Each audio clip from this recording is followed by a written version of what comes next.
Manchester, 1989. The so-called Summer of Love.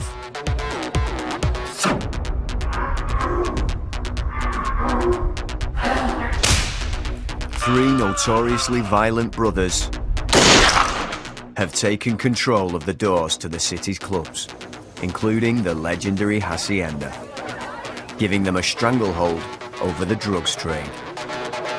And the money, power and prestige are leading Dominic, set the dog on you, Desi, we've got lots of strong, loyal people around us. We'll always have that. And Damien Noonan Oh, I know that we're going to train them hard. They're going to come professionals. to become one of the UK's most notorious criminal families. I've got a bigger army than the police. We've got more guns than the police, silly bastards. This is their story. Everybody knew who the Noonans were. And it was almost legend when you went to the Hacienda that the Noonans were on the door. They were involved in gang culture, guns, drugs, beatings. He was the gangster of all gangsters in Greater Manchester. There was never a man like him. And I mean that with all my heart. Very aggressive, huge man, bear of a man. He said, I was given a contract to take you out. Well, my mates asked me to whack me field. Did they? So, yeah, Not very good, are the you? camera. throw the fucking bags out now! You don't want to come in! These are the brothers who end up running Manchester.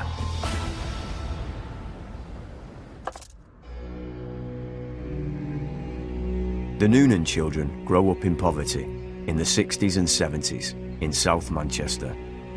Dad was a builder and Mom had an interesting past. That side of the family were heavily involved in Irish republicanism. So from the very start, it was clear they were anti-establishment, there were problems with authority, there was problems with the British Army, and this family also was quite dysfunctional. There were 14 siblings in all, and all of them had names that began with the letter D, which was a reference to Dublin, where their father grew up. Because there were so many of them, they were incredibly poor right from the start. The family are products of Manchester in decline. The once mighty city has become decayed and poor. For the Noonans, every day is a battle to survive. They grew up learning how to steal. And as with other family gangs, they were able to protect one another. They were able to be more of an intimidating force within the community and very quickly developed a reputation for being tough and for being ruthless. Bob Dunbar is a policeman who spends his life on the trail of the Noonans. His first posting is to their neighbourhood. The mean streets of Moss Side and the high-rise tower blocks of Hume. Lots of books have been written about the social impact of Hume and taking people from substandard tourist streets and putting them effectively into what very quickly became substandard deck access accommodation where they didn't know the neighbours. That will transliterate itself sometimes into quite obnoxious behaviour. Much of the stress on tenants in Hume is caused by the noise of children who have nowhere to play but the decks or stairs. But the biggest problem that Manchester police have to deal with now isn't children, it's drugs. As major drugs like cocaine become more available, the police say they need all the help that they can get. The report looks with alarm at the growth of drugs abuse. It's not known how many addicts there are, but experts put the figure in excess of 50,000 and growing. The 80s saw the introduction of hard drugs in larger quantities, following from America, really. I mean, it became a major issue in Moss Side. There were several major dealers, each one of whom had his own bunch of followers and his own, as they called it, territory kind of thing.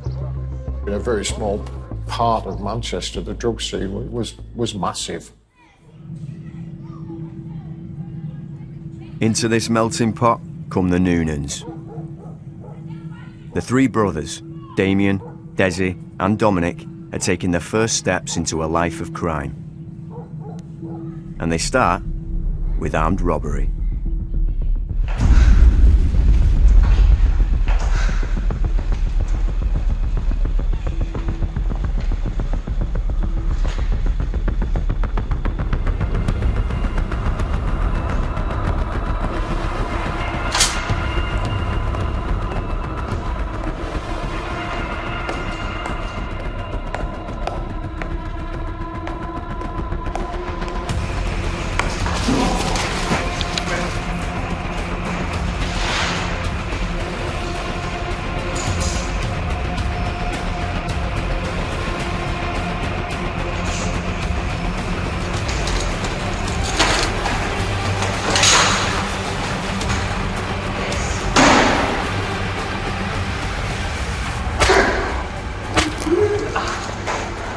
I back up there in the van, and as he comes out, I burst out the door and grab him. What would you say to him?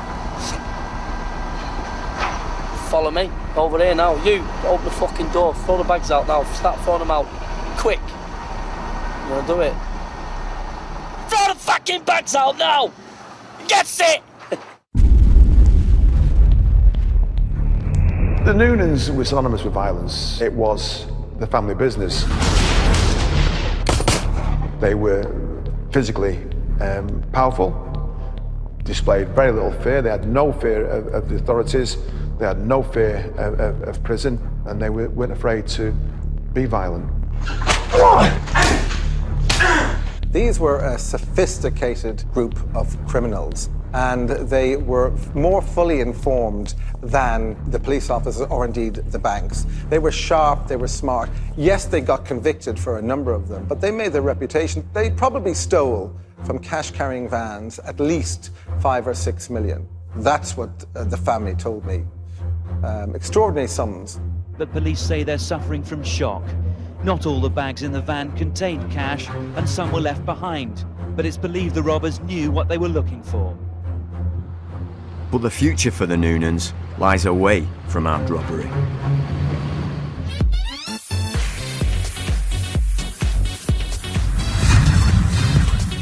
While parts of South Manchester are rough and crime-ridden, the city centre is fast becoming the party capital of Europe. This is the Hacienda. You know, it may not look much, but it is the cathedral to house music in Britain. First opened in 1982, the Hacienda is a converted warehouse, bankrolled by the band New Order and Factory Records. Life-size picture of Tony Wilson's head inside there. It was a club of legend, if that's the right phrase. People like Madonna played at the Hacienda in its really early days. And Manchester was always a big music scene, and the Hacienda was one of the places where people would go. A big nightclub requires even bigger security. The Noonans. With their history of violent crimes, unbeknown to the Hacienda's owners, are the perfect choice to be the doorman. Massive gigs, because you had probably the most high-profile club in the city, which had a worldwide reputation, and you control the draw of that. You knew that every night it was open, it was going to get really, really busy. I don't think they ever had quiet nights in the Hacienda. Being in charge of the door at the Hacienda doesn't just mean standing there looking threatening. It's also a gateway into the world of drugs. The Noonans were smart enough. They followed the crime wave. Wherever the crime was, they followed it. If you want to make money in the drug trade, then what you really need to do is control a nightclub. Because if you control who goes in and out of a club, you can control who sells drugs within that club. Now the Noonans are starting to get rich from drugs, all the while outrunning and ridiculing the police. We're not dinosaurs and we'll never be extinct. No, no, no, no, no.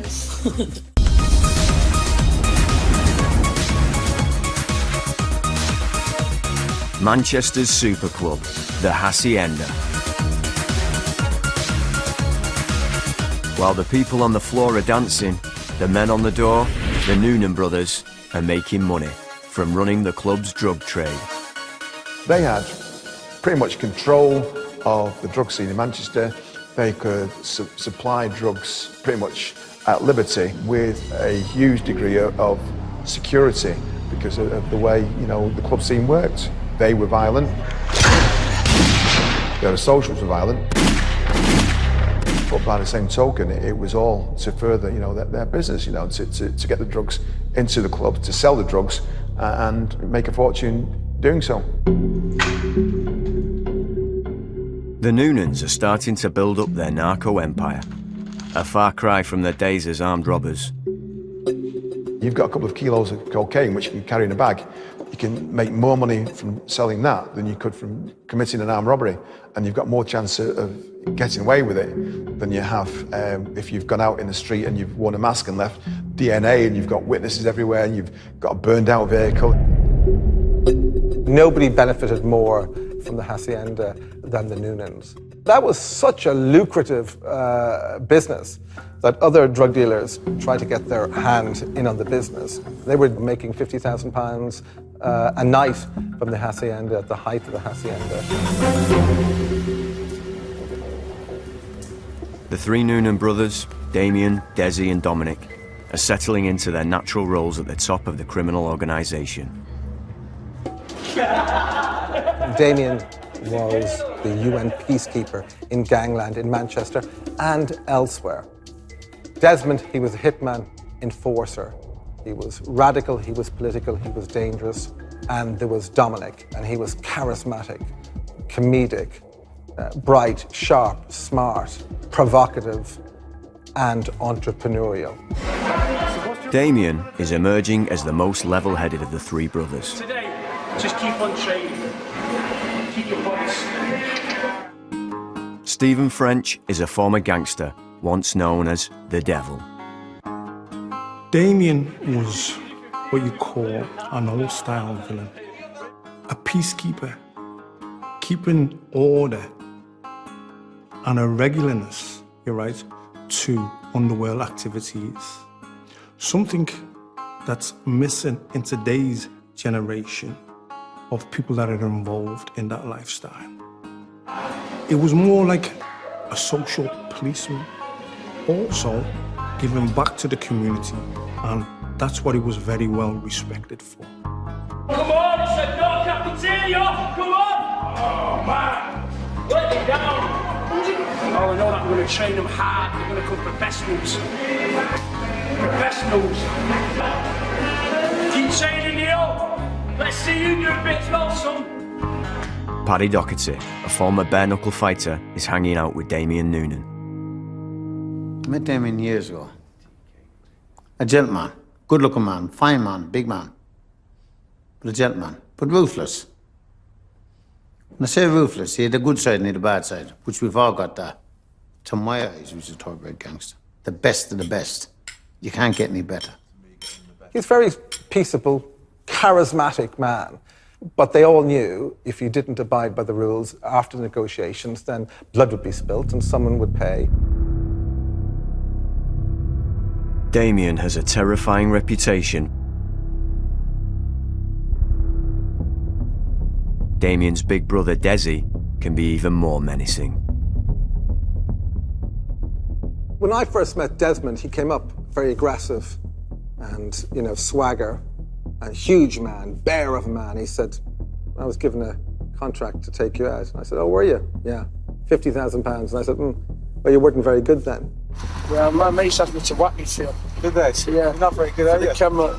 He wanted you to give him respect. I demanded respect back, and we kind of treated each other as equals. He was the man who drew everybody in, political, dangerous, a really effective hitman.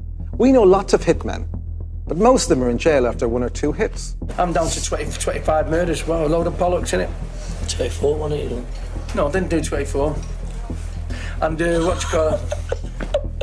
How many was alleged you did? Oh, for loads. It's the police have betting 20, 30. They don't, I'm behind them. They reckon I'm behind most of the murders in Manchester. And how are you? No.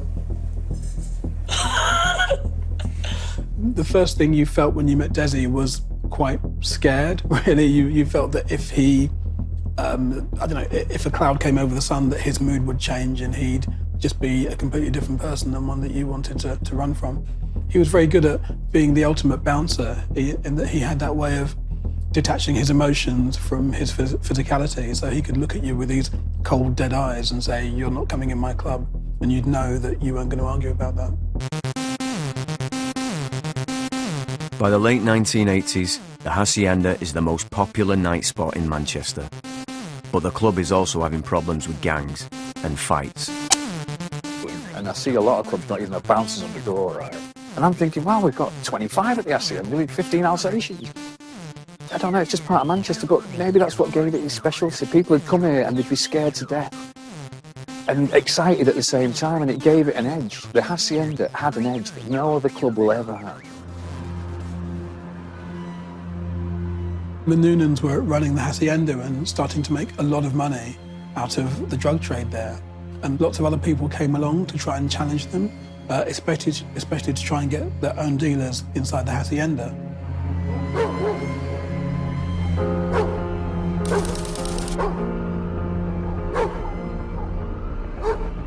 One gang is pushing too hard to take over the Hacienda. The Noonans want to send them a brutal message. Dominic went over to a pub where this particular gang ran their operation. And he went in, and they had a dog there, and he cut off the dog's head with a machete. Just chopped its head off and carried it inside the pub and put it on the pool table.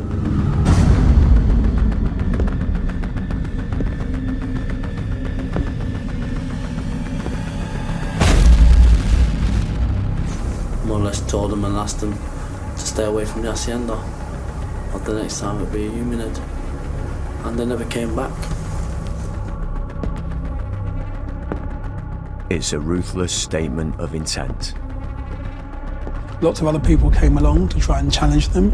White Tony was the street name of the leader of the Cheetham Hill gang, and they were never on good terms with the Noonans or many of the other gangs in Manchester.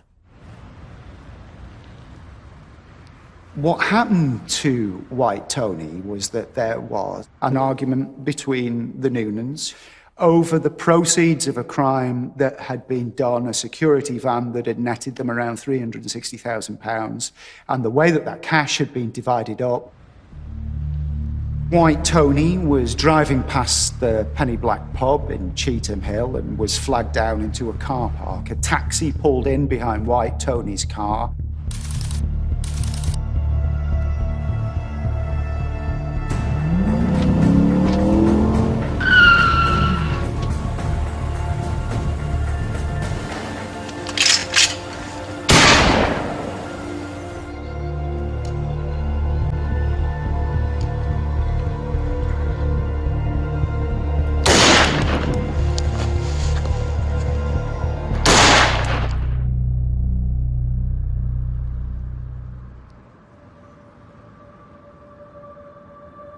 As soon as I heard there was a shooting outside the Penny Black, I had a pretty good idea that it would be him. And of course, it was later confirmed it was Tony Johnson. Desi was arrested for the murder. Desi's arrest is the first big breakthrough for the police in their lengthy operation to bring down the Noonans. But the case falls apart when it all comes to court. He had very, very strong alibis who came forward and said at the time of the murder, he was elsewhere. So if you can cast any doubt into the jury's mind that maybe he might have been elsewhere, then it's for the jury to acquit in that instance. So, yeah, he was acquitted of the murder of White Tony Johnson. The first trial collapsed amid rumours of jury tampering. The suggestion was that jurors had been paid off, so they didn't show up for the trial, and that witnesses decided that they didn't want to give evidence. And the second trial resulted in acquittals. After the killing of White Tony and the failure of the prosecutors to secure any convictions, the Noonans now reign unopposed at the top of the criminal pile in Manchester. It was this one incident, the death of White Tony, that consolidated the Noonans' reputation in Manchester. Because White Tony, their problem man, was then out of the network, they were able to expand their empire, and they were able to bring cocaine, weed, heroin, and guns all under one network of families and gangs. And by bringing all that under one umbrella, They managed to really put Manchester on the map in terms of its power and its influence and the control, the distributions of drugs and weapons. But the murder is also sparking police interest in the family. And the Noonans now have to contend with increased public attention and redoubled police surveillance. Lots of strong, loyal people around us. We'll always have that. You know, if they think they can just take one of these out on his shoulder, then they're silly fucking people. Very silly people. It's the 1990s, and the notorious Noonan family are now top of the criminal tree. Millions of pounds are being spent on drugs in Manchester, and the Noonans are reaping the rewards. But there's an alarming new trend in Manchester. Gun-related crime is on the rise. And this has shone a spotlight onto gangs like the Noonans. The drug dealer's armoury seized in raids on Moss Side. Old army pistols can be bought on the streets at £50 a time. Automatic weapons like Uzi submachine guns are available to the drug dealers for just £300. The situation even leads to the media renaming the city Gunchester. A drugs war, feasting like a parasite here, is thought to have claimed at least 8 lives in Moss Side's crime wave. I was shot at the back of a club.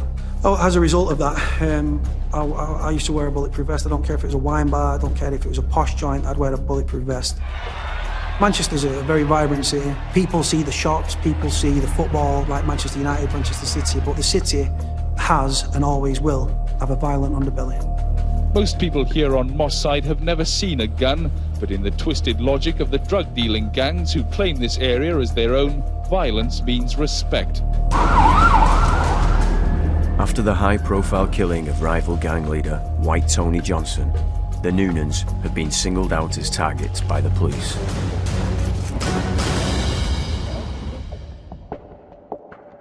Martin Harding is now working in an armed and specialised police unit, trying to bring the brothers to justice. The whole gang were surveillance conscious. The nature of their work meant there was always a threat that they were being surveilled by, police teams. They were conscious of police methods, they were conscious of police tactics. Dominic was #1 on Greater Manchester Police's shit list, right? He was their #1 target. I think he enjoyed it. I think he enjoyed the cat and mouse with the police. I think he enjoyed the notoriety of it, and I think he enjoyed the attention, the media attention that came with it. Now the Noonans are being watched 24 hours a day. But they're adept at outfoxing the law. I think it was rumoured the police spent about £1 million surveilling Dominic, which is a hell of a lot of money, and they didn't even get in with even a parking ticket. If you're going out and you're committing crime, right, you don't have your mobile phone on you that's banging off cell sites left, right and centre that can locate you. We travel in convoy and we'd use radios because you can't, unless you know the frequency that we was on, you haven't got a clue. If you're committing crime, you've got to be forensically and digitally aware. You've got to factor in the seat of law enforcement when you were doing what you were doing. The Noonans do sometimes get caught, but even then, the family are canny when it comes to the courtroom. What also defined the Noonans, both Desmond and Dominic, was their court craft. So they would never give testimony. They'd never speak to a policeman. They'd never ever grass on anybody. But come the day of the court, unusually, they would come and give evidence. And their evidence would be literally crafted within an inch of its life and would always, seek to just expose that tiny little bit of doubt. Do you think he convinced the jury you weren't there? You've only got to put doubt in one mind. Dominic managed and manicured every single moment, every time he's in court, sometimes weeks on end, with that particular jury, and he normally succeeded. Another victory, another movement set off, and I'm coming home. It's 1995. Manchester is going mainstream. Its music is scoring the soundtrack to the decade. Its rock stars partying with the powerful. Meanwhile, its biggest criminal family, the Noonans, are expanding their multi-million-pound narco empire. Manchester is geographically brilliantly placed, right, to negotiate and to manage and to liaise and to create business partners up in Glasgow, down in London with their crime gangs, Coventry, Derby, Nottingham, and of course Liverpool. And the Noonans were connected with everybody. And if you wanted to do business in Manchester, you'd have to manage through the Noonans. So they were a very powerful force, very respected throughout the country. With their greater reach and expanded operations, the Noonans are making money. Lots of it. A lot of people mightn't give the Noonans the power and the kind of weight of other crime dynasties, but they're not really looking at the legacy and impact of them. We know they earned £4 million from bank robberies. Where is that money?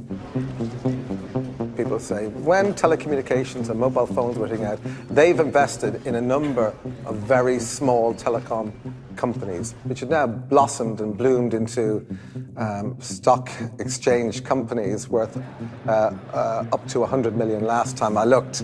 So their entrepreneurial skill was obviously hidden in the background. The Noonans are becoming one of the richest and most notorious crime families in the UK. From time to time, Damien, Desi and Dominic all do spells behind bars, but these hardened gangsters don't really care. Eight witnesses have decided to leave the country. All of them have left the country. That has been confirmed by the courts. They must have had a tour package, must have got a cheap deal. More gold, the cheaper it is, isn't it? I think when you're a career criminal and you're involved in those kind of activities, you know that you might get away with it 9 times out of 10, but that every now and then you're going to get caught, and it's just an occupational hazard. It's like if you drive enough, you're going to get a speeding ticket, and if you commit enough crime, you're going to go to prison occasionally.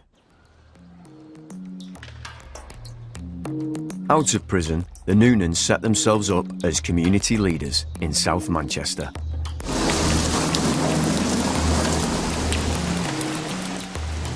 Go to a lady's house who just phoned me to say that her husband has been tapped with an hammer.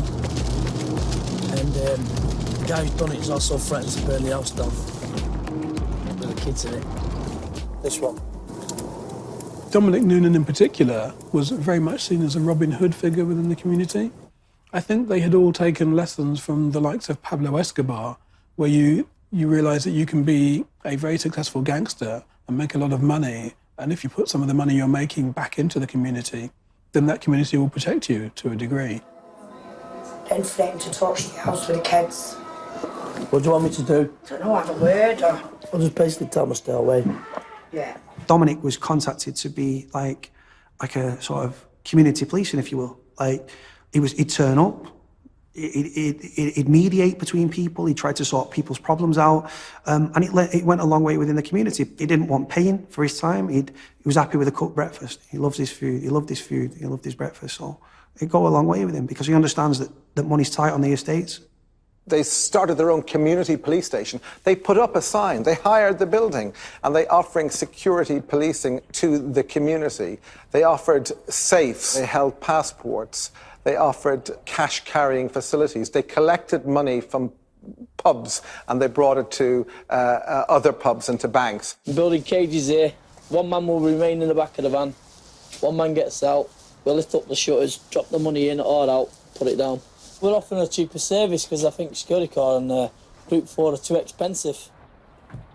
The Noonans enjoy being seen as community figures. Behind the scenes, the brothers are known for being horrifically violent.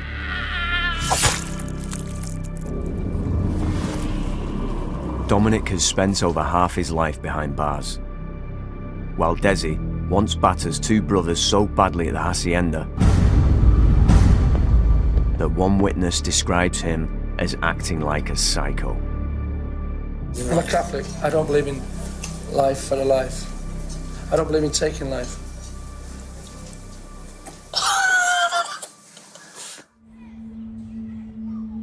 July 2004. Out of the blue, Dominic Noonan gets a call from the Caribbean, where his brother, Damien, is on holiday. A call that's going to change the fate of the Noonans' narco empire. The big turning point for the family was the death of Damien. He was on holiday with his family in the Dominican Republic and died in a motorcycle accident. Damien, who was the smart, the peacekeeper, In order to maintain the peace between 2 or 3 criminal gangs feeding drugs into the multi-million-pound drug supply in Manchester, he would take a proportion of the profits. So when Damien died, really that intellectual force was gone. That uber respect, because everybody respected him, that was when the tide turned. Behind the scenes, people are already questioning how Damien's death will affect the family's influence. Desi kind of moved up to be the main man, and Dominic became his main deputy. Perhaps if Damien had lived, then things might have worked out differently for the family, and that there might have been a slightly calmer head prevailing over the businesses they were running.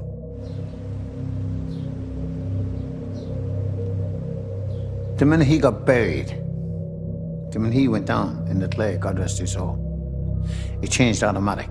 They weren't half as powerful what they thought they were. See, when you cut the king's head off, the body falls. Well, the king is gone now. In the Noonan's world, there was only one Noonan. He was the daddy. He was the gangster of all gangsters in Greater Manchester. There was never a man like him.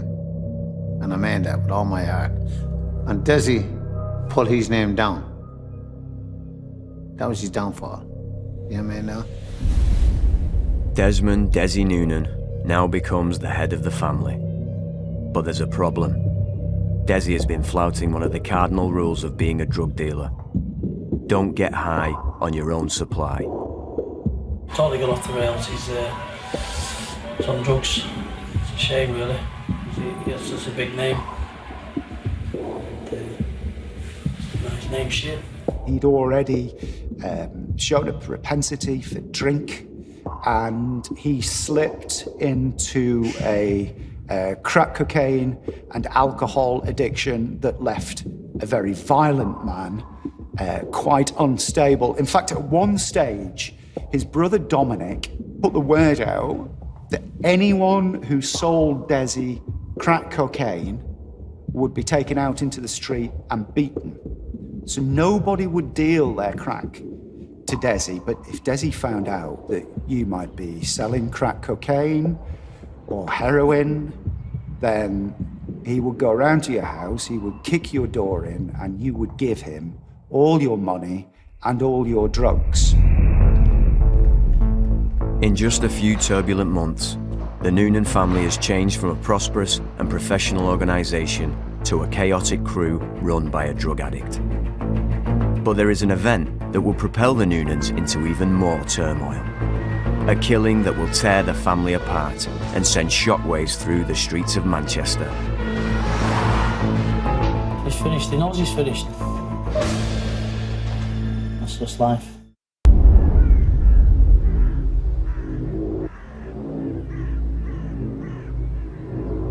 Desmond Desi Noonan, the head of a notorious crime family, is caught in the maelstrom of addiction to alcohol and crack cocaine.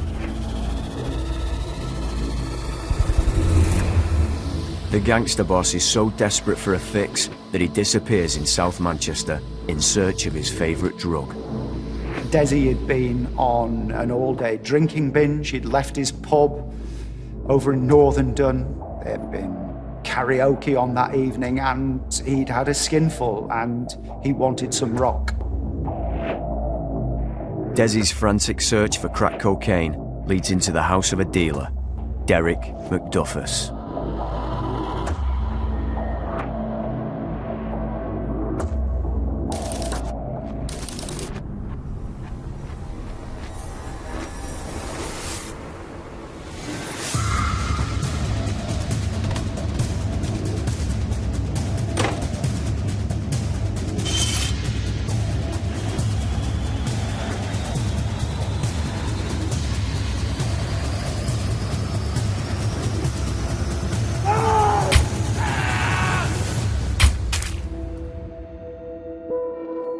This man monster, this guy with hands like shovels, and he penetrated all the way through to his vital organs. Desi crawled away from the doorstep and phoned his wife, told his wife what had happened, and he later died from his injuries. And that was the sad, brutal end of Desi Noonan.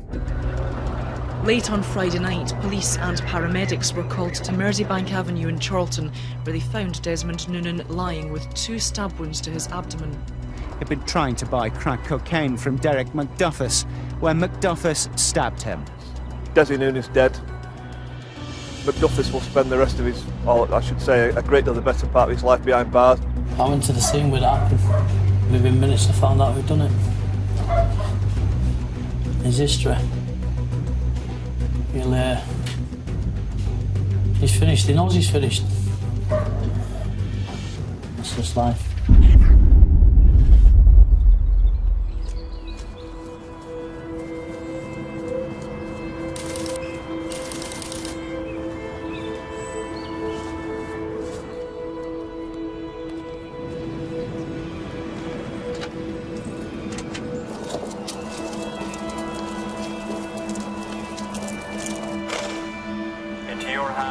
Father of mercies, we commend our brother Desmond in the sure and certain hope that together with all who have died in Christ. In less than 8 months, the Noonan family has been torn apart. First, Damien Noonan's death on a motorcycle on holiday, and now Desi, stabbed by a crack dealer and left to die in the street in South Manchester. There was no doubting his status. Desmond Noonan was one of Britain's most notorious criminals. His funeral full of the pomp and ceremony that goes with that job title. The mourners, dozens of large men in black suits. The police kept a low profile today. Noonan's own unofficial police force were in charge. We didn't go to the funeral because obviously that would raise tensions and quite possibly it cause even more of a ruckus. So we had lots of people on standby because the potential was there for there to be quite a violent outbreak. His family and friends had pulled out all the stops, a grand finale, vital for maintaining the folklore of Noonan as the lovable rogue.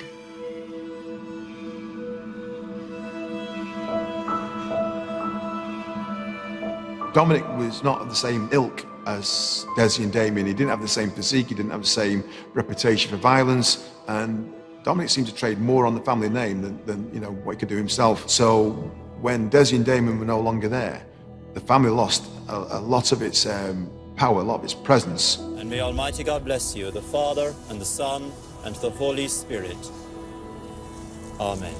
There was a sense with Dominic was that he certainly was badly hit by the death of Desmond. He became reckless, and it seemed to me that the anchor that Desmond had been, and particularly the steely arm embrace that the family had, which was given really by Damien, that was all gone, and he was a man at sea.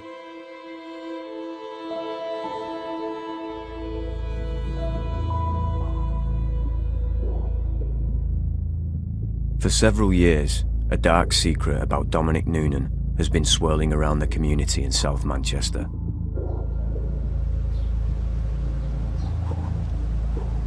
Now, with both brothers dead, the secret is bubbling to the surface and threatening to destroy this criminal dynasty.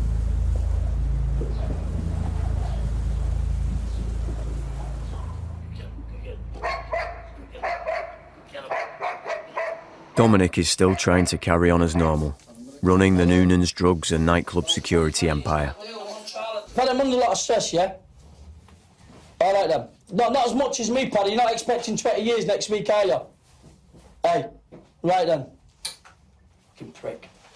I've worked for certain gangsters in Manchester that have been murdered, shot dead and stuff like that.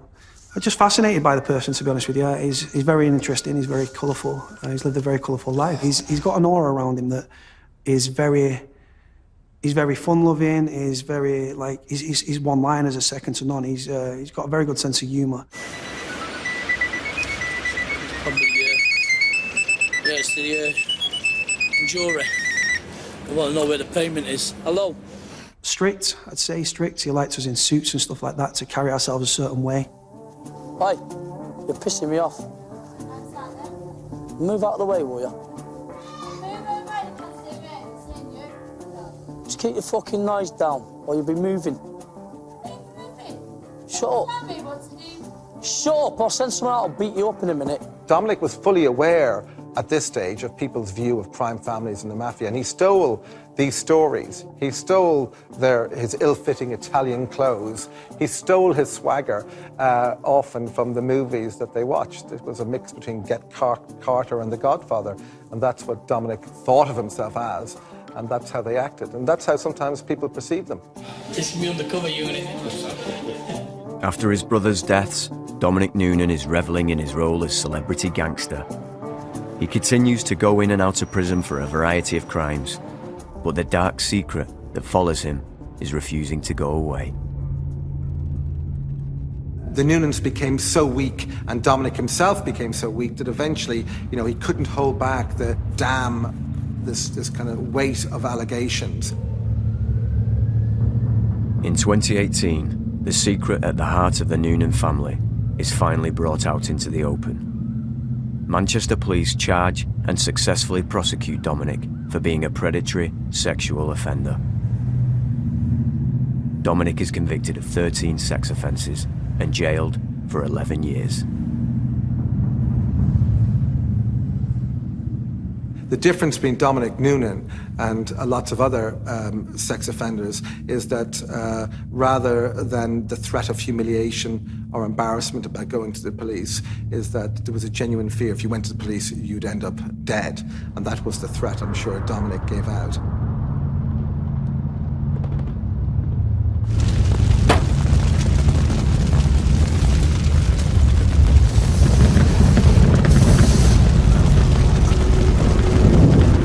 The conviction of Dominic Noonan for historic sex offences marks the end of the road for the three brothers, who at their peak ruled much of Manchester.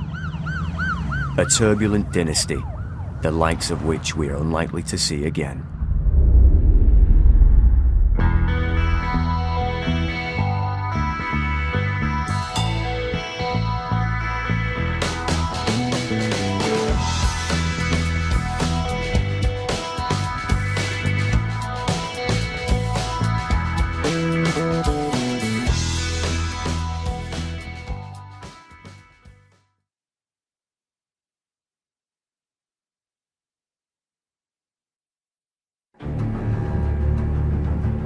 This guy, Jamie Daniel, he maybe can make people disappear. There were whole generations of families who were heroin addicts. It was almost an epidemic. I saw people getting shot in the street. I saw people getting scalped. I saw somebody getting their throat cut in the street.